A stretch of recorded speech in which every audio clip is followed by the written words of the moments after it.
Assalamualaikum warahmatullahi wabarakatuh. Kali ini kita akan membahas mengenai kerajinan tekstil, fungsi dan prinsip kerajinan tekstil, jenis dan karakteristik kerajinan tekstil,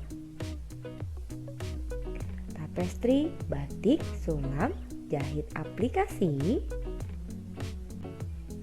dan ketiga, keamanan dan keselamatan kerja serta kebersihan. Proses produksi, bahan kerajinan, alat produksi, dan kemasan. A. Fungsi dan prinsip kerajinan tekstil. Produk kerajinan dibuat memiliki tujuan selain untuk menghias dan kegunaan praktis. Produk kerajinan tekstil dibuat untuk berbagai tujuan. Tujuan dari produk kerajinan tekstil: fungsi penghias, kerajinan yang dibuat semata-mata sebagai hiasan pada suatu benda atau sebagai pajangan suatu ruangan dan tidak memiliki makna tertentu selain untuk menghias.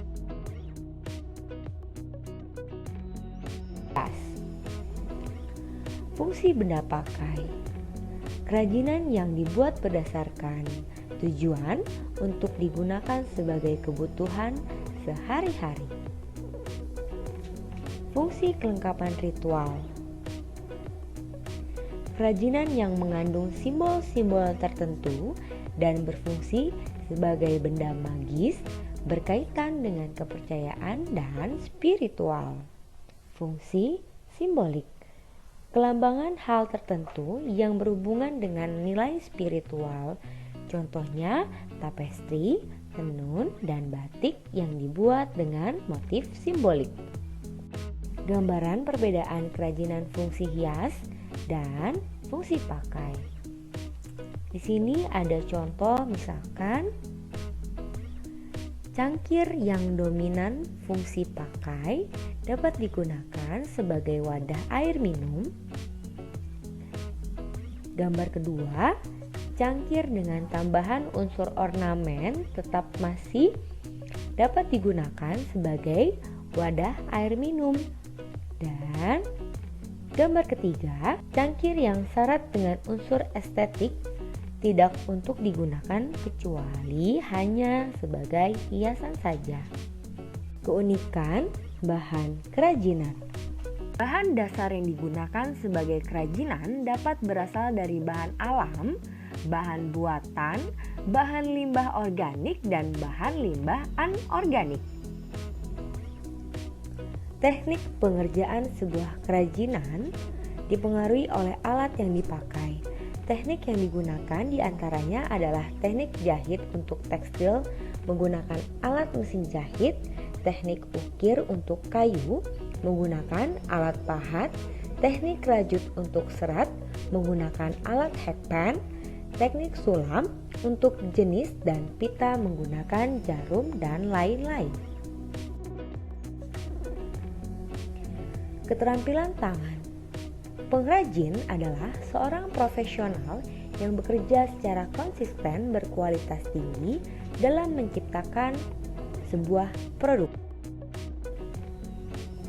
Kerajinan batik dapat dikerjakan oleh beberapa tenaga kerja melalui pembagian kerja sesuai dengan bidangnya masing-masing, yaitu ada tenaga bagian membatik, mewarnai, melorot, dan melakukan finishing. Oleh karena itu dapat dikatakan seorang pengrajin membutuhkan seorang lain yang memiliki keahlian di bidangnya masing-masing. Unsur estetik.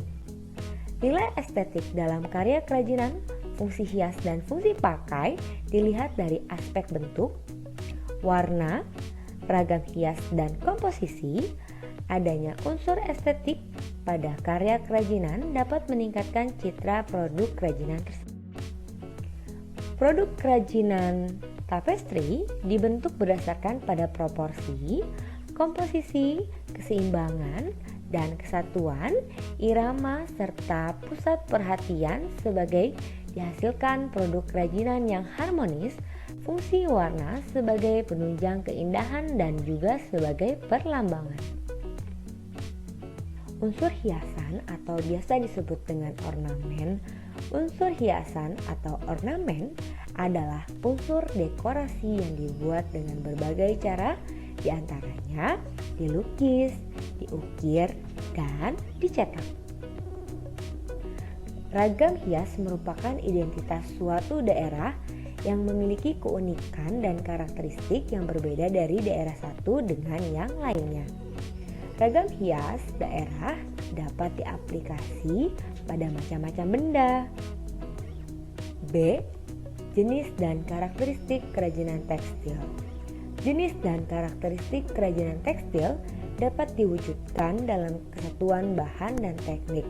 Dalam merancang kerajinan tekstil harus menentukan susunan dari garis, bentuk, warna, dan tekstur. Teknik dalam pembuatan kerajinan tekstil. Pertama, struktural teknik. Susunan dari garis, bentuk, warna, dan tekstur dari suatu kerajinan tekstil yang dibentuk dari bahan yang dijalin sesuai teknik pembuatannya. Misalnya, teknik rajut. Kedua, dekoratif teknik. Dekoratif atau garniture adalah sentuhan atau perlakuan yang diberikan pada permukaan busana yang memberikan efek visual dan memperindah penampilan. Misalnya dengan sulam pita. C. Proses produksi kerajinan tekstil. Kerajinan tekstil sebagai fungsi hias dibuat dengan tujuan sebagai berikut. Untuk memenuhi kebutuhan kerajinan tekstil fungsi hias untuk penghias, sedangkan kerajinan tekstil fungsi pakai digunakan sesuai kebutuhan seperti hiasan dinding, fashion, aksesoris, dan elemen estetis interior.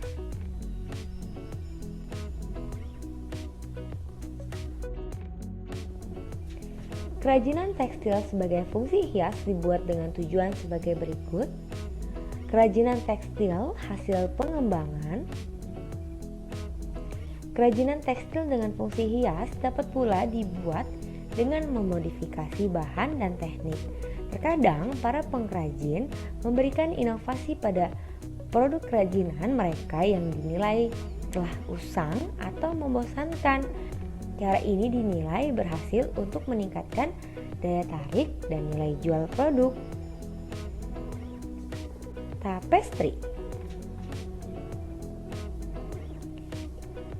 Ini adalah contoh dari aneka hias tapestry dengan teknik tenun serat. Bahan pembuatan hiasan tapestry.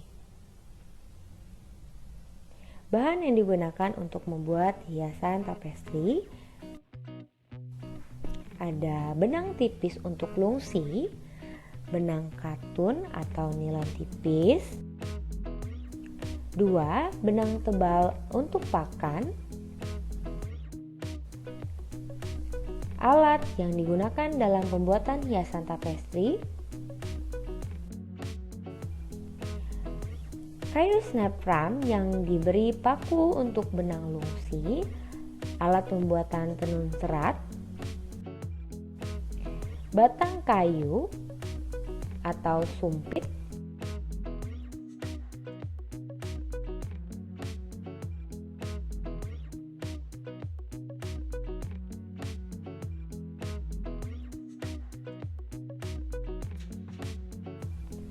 dua, ada batik.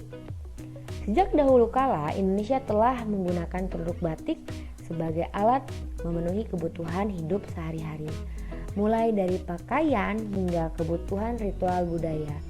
Dalam sejarahnya, secara magis, pemilihan teknik rintang warna pada batik ditunjukkan untuk mengundang keterlibatan roh pelindung guna menolak roh jahat. Para ahli meneliti berdasarkan lukisan-lukisan yang ditemukan di dalam dinding goa-goa di Indonesia. Dan kegiatan rintang warna sudah dilakukan oleh manusia purba.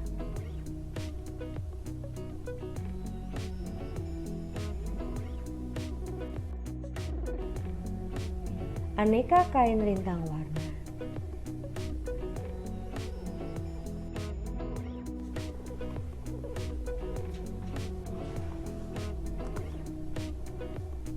Batik pedalaman 1. Batik pedalaman. Batik pedalaman adalah pengkategorian batik yang berkembang di masa lalu. Dahulu pembatik-pembatik hanya ditemui di daerah pedalaman. 2. Batik pesisir. Batik pesisir adalah batik yang berkembang di masyarakat yang tinggal di luar benteng Keratin sebagai akibat dari pengaruh budaya daerah di luar Pulau Jawa.